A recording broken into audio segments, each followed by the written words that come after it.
Now our book finds the graph of sine just by plotting points, and I think that's valid, and I think that's something we should be able to do. What we can do with Desmos is to have a completely different way of understanding it, and having both I think would be really good. And we can learn along the way a couple things that Desmos can do that you maybe haven't seen before. The very first thing I want to do to show you is I want to make a little pair where x is cosine t and y is sine t, because we know that's how it works. So I'm just going to go over here and type cosine t, sine t, like that. And you can see it made a bit of a circle.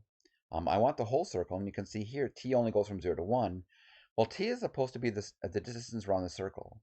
And we know the circumference of the unit circle is 2 pi. So I'm actually going to put a 2 pi here. And you can see we get the whole circle that way, which is just wonderful. Now, what I want to also have is a point moving around the circle. So what I'm going to do, I think, is have just something called cosine A and sine A. Instead of having t, I think that'll actually, I'm going to add a slider here. And I want that to go from 0 to 2 pi 2. Go like this. And I want a pretty small step, like that. How about like that? Now you can see that when a is 0, the point is exactly where we always start when we measure distances around the inner circle. And when I move a up, when I slide a to the right side, you can see that the point goes around the circle. When a is 2.6, for example, that's where we are. So we can make that point go all the way around the circle just by making the slider go. Now we want to also have something for sine. So what do I want to do here? I want to try to avoid the sine graph if I can. So what I'm going to do is I'm going to type t sine t like this. Yeah. Now, you can see that this is going from 0 to 1. What I want it to go is from 0 to a, and I'm hoping it'll let me do that. Yeah. Well, let's just see here. Yes, if I... Yeah, so you can see as I move a, it's graphing more of sine, which is really, really good. I want one more thing to make it complete, and then we'll compare things. I want a sine a, which should just be a point on this circle. So what I'm going to do now is go start with my slider and just move it a little tiny bit.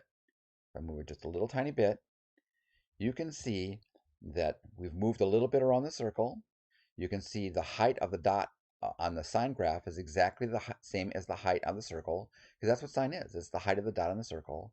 Now, you might ask, what does this distance have to do with this distance? Well, here we go.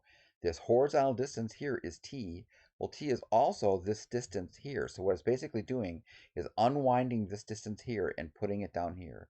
Let's move a little bit further, like this. You can see at every point, the height of the dot on the circle is exactly the height of a dot on the sine graph, right? And the distance we wind around the circle, oh, don't do that, as we wind around the circle is exactly the distance that's actually underneath the sine graph. And we just go further, and at every point, the height of the dot on the sine graph is exactly equal to the height of the dot on the circle, because that's exactly how we find sine. And again, here, for example, you can see that we've wound, let's see, that's about pi, that's about 4.7, about 4-ish, and you can see that's exactly the distance along the horizontal. So the distance along the horizontal is exactly the distance that we've wound around the circle.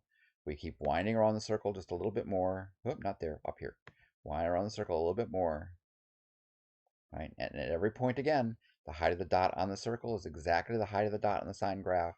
And the distance you actually had to travel around the circle to get to that dot is exactly the horizontal distance that you get here.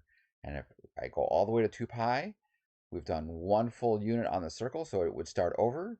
You can see that we've done one complete period of the sine graph.